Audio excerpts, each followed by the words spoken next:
ಶಾರದಾ ಶಾರದಾಂಬೋಜೆ ವದನಾವದನಾಂಬುಧೆ ಸರ್ವದಾ ಸರ್ವದಾಸ್ಮಾಕಂ ಸನ್ನಿಧಿಂ ಕ್ರಿಯಾತ್ ವಾಗೀಶಾಧ್ಯಸ್ವಮನಸಃ ಸರ್ವಾರ್ಥಾನಮುಪಕ್ರಯೆ ಎನ್ನತ್ವ ಕರ್ತಕತ್ಯಾಸ್ತು ತಂ ನಮಾಮಿ ಗಜಾನನಂ. ನಮಶ್ಚಂಡಿಕಾಯಿ ಶ್ರೀ ಗುರುಭ್ಯೋ ನಮಃ.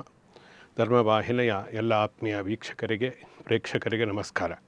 ಈ ವರ್ಷ ವಿಶ್ವಾವಸುನಾಮ ಸಂವತ್ಸರ ಪಾಲ್ಗುಣ ಮಾಸದ ಹುಣ್ಣಿಮೆಯ ದಿವಸ ಬರತಕ್ಕಂತಹ ಗ್ರಹಣ ಏನಿದೆ, ಇದರ ಒಂದು ವಿಷಯ ಏನು, ಇದರ ಒಂದು ಪರಿಣಾಮ ಯಾವ ರೀತಿಯಾಗಿರುತ್ತೆ, ಇದು ಇಲ್ಲಿ ತುಂಬ ಮುಖ್ಯವಾಗುತ್ತೆ. ಇದೆಲ್ಲ ನಾವು ಓವರಾಲ್ ಗ್ರಹಣ ಅಂದರೆ ಏನು ಅನ್ನತಕ್ಕಂತಹ ವಿಷಯದ ಬಗ್ಗೆ ಕೇಂದ್ರೀಕೃತವಾಗಿ ಹೇಳಿರ್ತಕ್ಕಂಥದ್ದು. ಈ ವರ್ಷ ಅಂದರೆ ನಾಡಿದ್ದು 3ನೇ ತಾರೀಕು ಬರತಕ್ಕಂತಹ ಗ್ರಹಣದಿಂದ ಈ ಗ್ರಹಣ ಯಾವ ಸೂರ್ಯಗ್ರಹಣವೋ ಚಂದ್ರಗ್ರಹಣವೋ ಎಷ್ಟು ಸಮಯ ಇರುತ್ತೆ, ಯಾವ ಸಮಯದಲ್ಲಿ ಹಿಡಿಯುತ್ತೆ, ಯಾವ ಸಮಯದಲ್ಲಿ ಮುಗಿಯುತ್ತೆ, ಯಾವ ರಾಶಿಯವರಿಗೆ ಇದರ ಬಗ್ಗೆ ಒಂದು ಕೆಟ್ಟ ಅಥವಾ ಒಳ್ಳೆಯ ಪರಿಣಾಮ ಇದೆ, ಇದನ್ನು ನಾವು ಪ್ರಮುಖವಾಗಿ ತಿಳಿದುಕೊಳ್ಳಬೇಕಾಗತ್ತೆ.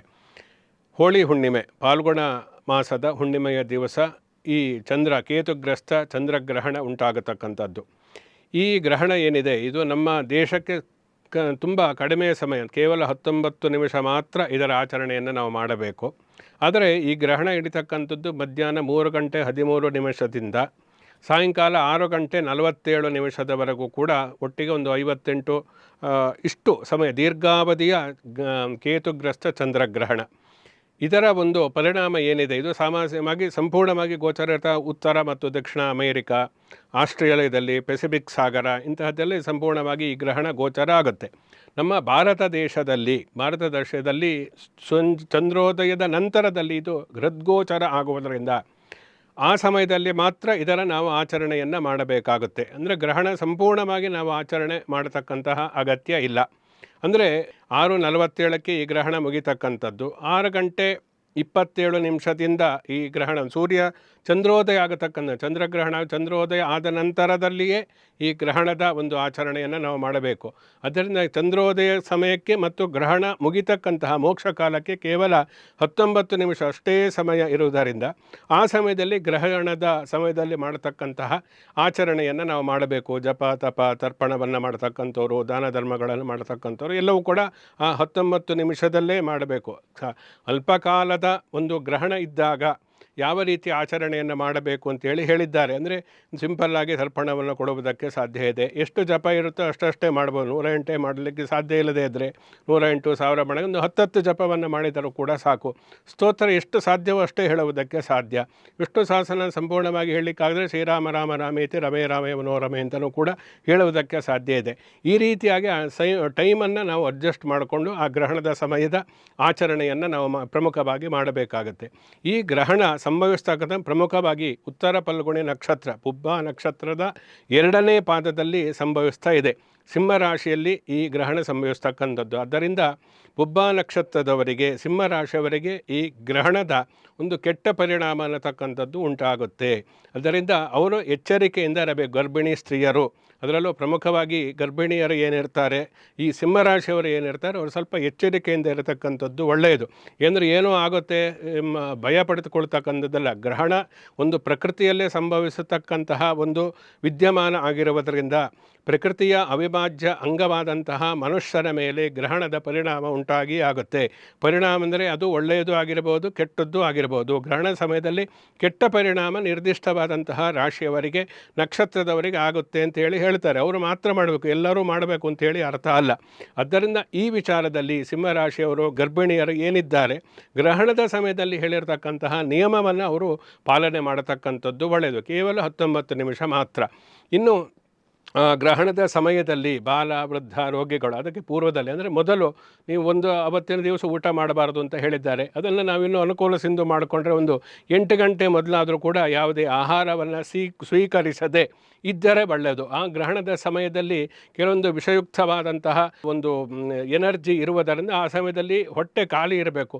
ಆ ಸಮಯದಲ್ಲಿ ಹೊಟ್ಟೆಯಲ್ಲಿ ಏನಾದರೂ ಆಹಾರ ಇದ್ದಾಗ ಅದು ವಿಷಯುಕ್ತ ಆಗಬಹುದು ಅನ್ನೋದಕ್ಕೊಂದು ವೈಜ್ಞಾನಿಕವಾದ ಹಿನ್ನೆಲೆ. ಆ ಕಾರಣದಿಂದ ಗ್ರಹಣದ ಸಮಯದಲ್ಲಿ ಆಹಾರ ಗ್ರಹಣದ ಸಮಯದಲ್ಲಲ್ಲ, ಗ್ರಹಣಕ್ಕಿಂತ ಮೊದಲೇ ಆಹಾರ ಸೇವಿಸಬಾರದು ಅಂತ ಹೇಳಿ ಇಷ್ಟು ಸಮಯ 4 ಯಾಮ ಹೇಳಿದ್ದಾರೆ. ಅಂದರೆ ಒಂದು ದಿವಸನೇ ಆಗಿಬಿಡುತ್ತೆ. ಅಷ್ಟು ಹೊಟ್ಟೆ ಖಾಲಿ ಇರಬೇಕು, ಉಪವಾಸದಿಂದ ಇರಬೇಕು ಅಂತೇಳಿ ಇರತಕ್ಕಂಥದ್ದು ಈ ಕಾರಣಕ್ಕೋಸ್ಕರ. ಅದು ಯಾವುದೋ ರೀತಿಯಾಗಿ ತೊಂದರೆ ಆಗಬಾರ್ದು. ಮುಂದೆ ಯಾವತ್ತು ಗ್ರಹಣ ಮುಗಿದ ತಕ್ಷಣ ನೀವು ಆಹಾರ ಸೇವಿಸಿದ್ರೆ ಅದೇ ಸಮಯಕ್ಕೆ ತಕ್ಷಣ ಆಗುತ್ತೆ ಅಂತ ಹೇಳಿ ಅರ್ಥ ಅಲ್ಲ. 1 ವರ್ಷ ಆದಮೇಲೆ ಆಗ್ಬೋದು, 1 ವಾರ ಆದಮೇಲೆ ಆಗ್ಬೋದು, 10 ವರ್ಷ ಆದಮೇಲೆ ಅದರ ತೊಂದರೆ ಅನ್ನತಕ್ಕಂಥದ್ದು ಉಂಟಾಗ್ಬೋದು. ಆದ್ದರಿಂದ ಆ ವಿಚಾರದಲ್ಲಿ ಈ ಗ್ರಹಣದ ಸಮಯದಲ್ಲಿ ಎಚ್ಚರಿಕೆಯಿಂದ ಇರತಕ್ಕಂಥದ್ದು ತುಂಬ ಮುಖ್ಯ. ಇನ್ನು ಈ ಗ್ರಹಣದ ಸಮಯದಲ್ಲಿ ಜಪ, ದಾನವನ್ನು ಈ ಸಿಂಹರಾಶಿಯವರು ಏನಿದೆ, ಸಿಂಹರಾಶಿಗೆ ಅದರಲ್ಲೂ ಪುಬ್ಬ ನಕ್ಷತ್ರದವರು ನಿರ್ದಿಷ್ಟವಾದಂತಹ ಶ್ಲೋಕವನ್ನು, ಯೋಸೋ ವಜ್ರಧರೋ ಅನ್ನತಕ್ಕಂತಹ ಶ್ಲೋಕ ಬರುತ್ತೆ, ಅದನ್ನು ಬರೆದಿಟ್ಟುಕೊಂಡು ಆ ಶ್ಲೋಕವನ್ನು ಗ್ರಹಣ ಮುಗಿದ ನಂತರದಲ್ಲಿ ದಾನವಾಗಿ ಕೊಡಬೇಕು. ಗ್ರಹಣದ ಸ್ನಾನ ಆದ ನಂತರದಲ್ಲಿ ಎಳ್ಳು ಮತ್ತು ನಾಗಬಿಂಬ, ಅದರಲ್ಲೂ ಕೂಡ ವಿಶೇಷ ಪುಬ್ಬ ನಕ್ಷತ್ರ 2ನೇ ಪಾದದವರೇ ಏನಾದರೂ ಇದ್ದಾಗ ಅವರು ಈ ಗ್ರಹಣ ಸೂಚಿತ ಸಕಲ ಅರಿಷ್ಟ ದೋಷ ಪರಿಹಾರಾರ್ಥಂ ಅಂತೇಳಿ ನಾಗಬಿಂಬವನ್ನು ಮತ್ತು ರಜದ ಬೆಳ್ಳಿಯ ಒಂದು ಚಂದ್ರನ ಒಂದು ಬಿಂಬವನ್ನು ದಾನವನ್ನು ಮಾಡಬೇಕು ಅಂತೇಳಿ ಹೇಳಿದ್ದಾರೆ. ಅವರವರ ಯಥಾಶಕ್ತಿ, ಅಷ್ಟು ಶಕ್ತಿ ಇಲ್ಲದೆ ಇರತಕ್ಕಂಥವರು ಎಳ್ಳನ್ನು ಮತ್ತು ವಸ್ತ್ರವನ್ನು ಮತ್ತು ಈ ಶ್ಲೋಕವನ್ನು ಬರೆದುಕೊಂಡಿರ್ತಕ್ಕಂತಹದ್ದನ್ನು ದಾನವಾಗಿ ಕೊಡತಕ್ಕಂಥದ್ದು ಒಳ್ಳೆಯದು. ಅದನ್ನು ಕೊಡುವುದರಿಂದ ಆ ಗ್ರಹಣ ಸೂಚಿತವಾದಂತಹ ಅರಿಷ್ಟ ಏನಿದೆ ಅದು ನಿವಾರಣೆ ಆಗುತ್ತೆ ಅಂತ. ಇದು ಪ್ರಮುಖವಾದಂತಹ ವಿಷಯ. ಇನ್ನು ಈ ಗ್ರಹಣಕ್ಕೆ 4ನೇ ರಾಶಿ ಮತ್ತು 8ನೇ ರಾಶಿ, 12ನೇ ರಾಶಿ, ಈ ರಾಶಿಗೆ ಕೆಟ್ಟ ಫಲಗಳು ಅಂತ ಹೇಳಿದ್ದಾರೆ.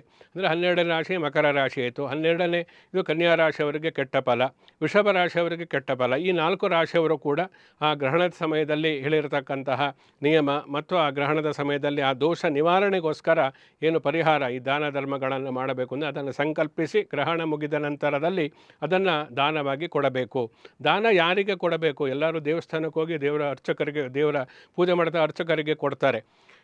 ಶಾಸ್ತ್ರದಲ್ಲಿ ಏನು ಹೇಳಿದ್ದಾರೆ ಅಂತಂದರೆ, ನೀವು ದಾನವನ್ನು ಕೊಡಬೇಕಾದರೆ ಅದನ್ನು ಏನು ನೋಡಬೇಕು, ದಾನವನ್ನು ಯಾರಿಗೆ ಕೊಡ್ತಿರಲ್ಲ, ದಾನ ಕೊಡ್ತಕ್ಕಂಥವ್ರು, ಅದು ಸ್ವೀಕರಿಸ್ತಕ್ಕಂಥವ್ರು ತಪಸ್ಸು ಮತ್ತು ವಿದ್ಯೆಯಲ್ಲಿ ಅವರು ಉನ್ನತವಾದಂತಹ ಮಟ್ಟದಲ್ಲಿ ಇರಬೇಕು ಅನ್ನತಕ್ಕ ವೇದಾಧ್ಯಯನವನ್ನು ಮಾಡಿರಬೇಕು, ಅನುಷ್ಠಾನವನ್ನು ತಪಸ್ಸನ್ನು ಮಾಡ್ತಾ ಇರಬೇಕು. ತಪಸ್ಸನ್ನು ಮಾಡಿದರೆ ಮಾತ್ರ ನೀವು ಕೊಟ್ಟಂತಹ ದಾನವನ್ನು ಅವರು ಸ್ವೀಕರಿಸಿ ಅದನ್ನು ಜೀರ್ಣಿಸಿಕೊಂಡು ನಿಮಗೆ ಒಳ್ಳೆಯದಾಗುವುದಕ್ಕೆ ಸಾಧ್ಯ.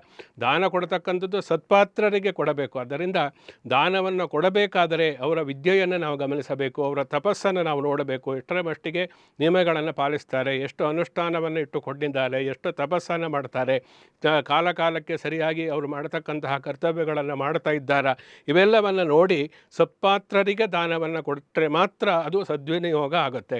ಅದರ ಗ್ರಹಣದ ವಿಷಯದಲ್ಲಿಯೂ ಕೂಡ ಆ ಗ್ರಹಣದ ಮುಗಿದ ನಂತರ ಎಲ್ಲರೂ ಪ್ರವಾಹದೋಪಾದಿಯಲ್ಲಿ ಹೋಗಿ ದಾನವನ್ನು ಕೊಡ್ತಾರೆ. ಅದರಿಂದ ಸರಿಯಾದ ಅಂಥವರಿಗೆ ದಾನ ಸ್ವೀಕರಿಸ್ತಕ್ಕಂತಹ ಅರ್ಹತೆ ಯಾರಿಗೆ ಇದೆ ಅವರಿಗೆ ಕೊಟ್ಟಾಗ ಮಾತ್ರ ಅದರ ಫಲ ಸಿಗುವುದಕ್ಕೆ ಸಾಧ್ಯ. ಅದನ್ನು ಕೂಡ ಈ ಗ್ರಹಣದ ವಿಚಾರದಲ್ಲಿ ಹೇಳಿದ್ದಾರೆ, ವಿದ್ಯೆ ಮತ್ತು ತಪಸ್ಸನ್ನು ನೋಡಿ ದಾನವನ್ನು ಮಾಡಿ ಅಂಥೇಳಿ. ಅದನ್ನು ಕೂಡ ನಾವು ಅನುಸರಿಸಬೇಕಾಗುತ್ತೆ. ಅದು ಈ 4 ರಾಶಿಯವರಿಗೆ ಅದರಲ್ಲೊಂದು ವಿಶೇಷ ಕೆಟ್ಟ ಪರಿಣಾಮ ಇರುತ್ತೆ. ಅದರಿಂದ ಆ ಗ್ರಹಣಕ್ಕೆ ಸಂಬಂಧಪಟ್ಟಂತಹ ದಾನ ಧರ್ಮಗಳನ್ನು ಗ್ರಹಣ ಮುಗಿದ ನಂತರದಲ್ಲಿ ಕೊಡತಕ್ಕಂಥದ್ದು ಒಳ್ಳೆಯದು. ಇನ್ನು ಗ್ರಹಣದ ಮೊದಲು ಅಂದರೆ ಅದು ಕೇವಲ 19 ನಿಮಿಷ ಇರುವುದರಿಂದ ಗ್ರಹಣ ಮುಗಿದ ಅಂದರೆ 6:47 ನಿಮಿಷದ ನಂತರದಲ್ಲಿ ಗ್ರಹಣ ಮೋಕ್ಷ ಸ್ನಾನವನ್ನು ಮಾಡಿ ನಂತರದಲ್ಲಿ ನೀವು ಪೂಜೆ ಮನೆಯನ್ನು ಶುದ್ಧಿ ಮಾಡತಕ್ಕಂಥ ಇಂಥದ್ದೆಲ್ಲ ಮಾಡುವುದಕ್ಕೆ ಅವಕಾಶ ಇದೆ. ಇನ್ನು ಗ್ರಹಣ ಈ ಉತ್ತರಾಯಣ ಮತ್ತು ದಕ್ಷಿಣಾಯನ, ಉತ್ತರಾಯಣದಲ್ಲಿ ಸಂಭವಿಸ್ತಕ್ಕಂಥದ್ದು. ಇದರ ವೇದೆ ಅಂದರೆ ವ್ಯಾಪ್ತಿ ಅಂಥೇಳಿ. ಗ್ರಹಣ ಎಷ್ಟು ದಿವಸ ಅದರ ಒಂದು ವ್ಯಾಪ್ತಿ ಅನ್ನತಕ್ಕಂಥದ್ದು ಇರುತ್ತೆ, ತಿಳಿದುಕೊಳ್ಳಬೇಕು. ನೀವು ಯಾವ ನಕ್ಷತ್ರದಲ್ಲಿ ಗ್ರಹಣ ಸಂಭವಿಸಿದೆಯೋ ಆ ನಕ್ಷತ್ರದಲ್ಲಿ ನೀವು 6 ತಿಂಗಳು ಯಾವುದೇ ಶುಭ ಕಾರ್ಯಗಳನ್ನು ಮಾಡುವಂತಿಲ್ಲ ಅಂತೇಳಿ ಹೇಳಿದ್ದಾರೆ. ನೀವು ಈ ಸಮಯದಲ್ಲಿ ಪುಬ್ಬ ನಕ್ಷತ್ರದಲ್ಲಿ ಗ್ರಹಣ ಸಂಭವಿಸಿದೆ, ಪುಬ್ಬ ನಕ್ಷತ್ರದಲ್ಲಿ ಯಾವುದೇ ಶುಭ ಕಾರ್ಯ, ಯಾವುದೇ ಮದುವೆ ಇರ್ಬೋದು, ಮುಂಜಿ ಇರ್ಬೋದು, ಗೃಹ ಪ್ರವೇಶ ಇರ್ಬೋದು, ಇನ್ನಿತರ ಯಾವುದೇ ಒಂದು ಹೊಸದಾಗಿ ಕಚೇರಿ ಓಪನ್ ಮಾಡತಕ್ಕಂಥದ್ದು, ಗೃಹಾರಂಭ ಇರ್ಬೋದು, ಯಾವುದೇ ಆದರೂ ಕೂಡ 6 ತಿಂಗಳು ಆ ನಕ್ಷತ್ರದಲ್ಲಿ ಮಾಡಬಾರದು, ಆ ಲಗ್ನದಲ್ಲಿ ಮಾಡಬಾರದು. ಸಿಂಹ ಲಗ್ನದಲ್ಲಿ ಪುಬ್ಬ ನಕ್ಷತ್ರದಲ್ಲಿ ಮಾಡಬಾರದು. ಸಿಂಹರಾಶಿಯ 4 ಆ ನಕ್ಷತ್ರಗಳು ಏನು ಬರುತ್ತೆ, ಪುಬ್ಬ ನಕ್ಷತ್ರ, ಮಖ ನಕ್ಷತ್ರ, ಉತ್ತರ ನಕ್ಷತ್ರ, 1ನೇ ಪಾದ, ಇವೆಲ್ಲವೂ ಕೂಡ ನಿಷಿದ್ಧ ಇರತಕ್ಕಂಥದ್ದು 6 ತಿಂಗಳು. ಈ ಗ್ರಹಣದ ಒಂದು ವೇದೆ ಜೊತೆಯಲ್ಲಿ ಅದರ ಒಂದು 7 ದಿವಸ ಸಪ್ತಾಹ ಅಂದರೆ 7 ದಿವಸ ಆ ಗ್ರಹಣದ ನಂತರದಲ್ಲಿ ಏನಾದರೂ ಉತ್ಪಾತಗಳು ಸಂಭವಿಸಿದರೆ ಅದು ಸೂಚನೆಯನ್ನು ಕೊಡುತ್ತೆ, ಒಂದು ವರ್ಷ ಯಾವ ರೀತಿಯಾಗಿ ಇರುತ್ತೆ ಮುಂದಿನ ದಿನಗಳು ಅನ್ನತಕ್ಕಂಥದ್ದು. ಆದ್ದರಿಂದ ಈ 7 ದಿವಸವೂ ಕೂಡ ಗ್ರಹಣ ಆದ ನಂತರದಲ್ಲಿ 7 ದಿವಸ ಯಾವುದೇ ಶುಭ ಕಾರ್ಯಗಳನ್ನು ಮಾಡುವುದಕ್ಕೆ ಅದು ಅರ್ಹವಾದಂತಹ ದಿನಗಳು ಆಗಿರುವುದಿಲ್ಲ. ಗ್ರಹಣ ಆದ ನಂತರದಲ್ಲಿ 7 ದಿವಸ ಆದ ನಂತರದಲ್ಲಿ ಯಾವುದೇ ಶುಭ ಕಾರ್ಯಗಳನ್ನು ಮಾಡುವುದು, ಅಲ್ಲಿವರೆಗೆ ಮಾಡಬಾರದು. ಇನ್ನಿತ ಯಾವುದೇ ನಕ್ಷತ್ರ ಆಗಿದ್ದರೂ ಕೂಡ 6 ತಿಂಗಳು ಅನ್ನತಕ್ಕಂಥ ಕೇವಲ ಸಿಂಹರಾಶಿ ಪುಬ್ಬ ನಕ್ಷತ್ರ, ಸಿಂಹರಾಶಿಗೆ ಬರತಕ್ಕಂತಹ ನಕ್ಷತ್ರಗಳು ಮಾತ್ರ ಅನ್ವಯಿಸುತ್ತೆ. ಈ 7 ದಿನ ಅನ್ನತಕ್ಕಂಥದ್ದು ಯಾವುದೇ ಶುಭ ಕಾರ್ಯಗಳನ್ನು ಮಾಡಬಾರದು ಅನ್ನತಕ್ಕಂಥದ್ದು ಹೇಳಿದ್ದಾರೆ. ಅದರಿಂದ ಇದೆಲ್ಲವನ್ನು ನಮ್ಮ ಒಂದು ಒಳ್ಳೆಯದಕ್ಕೆ ಹೇಳಿರತಕ್ಕಂಥದ್ದು. ಅದನ್ನು ನಾವು ಸರಿಯಾಗಿ ಅನುಸರಿಸಿದರೆ ಅದರಿಂದ ನಮಗೆ ಅಭಿವೃದ್ಧಿ ಆಗುತ್ತೆ, ನಮ್ಮ ಜೀವನದಲ್ಲಿ ಏಳಿಗೆಯನ್ನು ಕಂಡುಕೊಳ್ಳುವುದಕ್ಕೆ ಸಾಧ್ಯ ಆಗುತ್ತೆ. ಅದರಿಂದ ಈ ಗ್ರಹಣ ಅಂದರೆ ನಾವು ಯಾವುದೋ ರಾಶಿ ಕೆಟ್ಟದಾಗುತ್ತೆ ಅಂತ ಭಯಪಡತಕ್ಕಂಥದ್ದಲ್ಲ. ಆ ಸಮಯವನ್ನು ನಾವು ಉಪಯೋಗಿಸಿಕೊಳ್ಳಬೇಕು. ಆ ಸಮಯವನ್ನು ಸದ್ವಿನಿಯೋಗ ಮಾಡಿಕೊಂಡು ಗ್ರಹಣದ ಪರ್ವಕಾಲದ ಸಂಪೂರ್ಣವಾದಂತಹ ಫಲವನ್ನು ಪಡೆದುಕೊಂಡಾಗ ಆ ಗ್ರಹಣ ಯಾವುದೊಂದು ಕೆಟ್ಟ ಸಮಯದಲ್ಲಿಯೂ ಕೂಡ ಒಳ್ಳೆಯದನ್ನು ಮಾಡಿಕೊಳ್ಳುವುದಕ್ಕೆ ನಮ್ಮ ಋಷಿಮುನಿಗಳು ಹೇಳಿದ್ದಾರೆ. ಗ್ರಹಣ ಅಂತಕ್ಕಂಥದ್ದು ಕೆಟ್ಟ ಸಮಯ ಆಗಿದ್ದರೂ ಪರ್ವಕಾಲದಲ್ಲಿ ನಾವು ಅದರಲ್ಲಿಯೂ ಕೂಡ ಒಳ್ಳೆಯದನ್ನು ಮಾಡಿಕೊಳ್ಳುವುದಕ್ಕೆ ಸಾಧ್ಯ ಇದೆ. ಜಪ ತಪ ಧರ್ಮ ದಾನ ಧರ್ಮಗಳು ದೇವರ ಧ್ಯಾನವನ್ನು ಮಾಡೋದರಿಂದ ಅದು ವಿಶೇಷವಾದಂಥ ಶ್ರೇಯೋಫಲದಾಯಕವಾಗಿರ್ತಕ್ಕಂಥದ್ದು. ಆದ್ದರಿಂದ ಇವೆಲ್ಲವನ್ನು ನಾವು ತಿಳಿದುಕೊಂಡು ಅದನ್ನು ಅನುಸರಿಸಿದಾಗ ಅದರಿಂದ ವಿಶೇಷವಾದಂತಹ ಫಲವನ್ನು ಪಡೆಯುವುದಕ್ಕೆ ಸಾಧ್ಯ. ಆದ್ದರಿಂದ ಈ ಗ್ರಹಣದ ವಿಚಾರ ಸಂಪೂರ್ಣವಾಗಿ ತಿಳಿದುಕೊಂಡಾಗ ಅದರ ಬಗ್ಗೆ ನಮಗೆ ಒಂದು ಶ್ರದ್ಧೆ ಅನ್ನತಕ್ಕಂಥದ್ದು ಉಂಟಾಗುತ್ತೆ. ಶ್ರದ್ಧಾವಾನ್ ಲಭತೆ ಜ್ಞಾನ. ಅದರಿಂದ ನಮಗೆ ತಿಳುವಳಿಕೆ ಬರುತ್ತೆ. ಭಗವಂತನ ಬಗ್ಗೆ ಒಂದು ವಿಶೇಷವಾದಂತಹ ಜ್ಞಾನ ಭಕ್ತಿ ಇದು ಬಂದಾಗ ನಾವು ಮಾಡತಕ್ಕಂತಹ ಅನುಷ್ಠಿಸ್ತಕ್ಕಂತಹ ಏನು ಪೂಜೆ ಇರ್ಬೋದು, ವ್ರತಗಳಿರ್ಬೋದು, ಜಪತಪಗಳಿರ್ಬೋದು, ಅದಕ್ಕೆ ವಿಶೇಷವಾದಂತಹ ಶಕ್ತಿಯೂ ಕೂಡ ಬರುವುದರಿಂದ ಇವೆಲ್ಲವನ್ನು ನಾವು ತಿಳಿದುಕೊಂಡು ಆ ಮೂಲಕ ಶ್ರದ್ಧಾಭಕ್ತಿಗಳಿಂದ ಆಚರಣೆಯನ್ನು ಮಾಡತಕ್ಕಂಥದ್ದು ತುಂಬ ಮುಖ್ಯವಾಗುತ್ತೆ.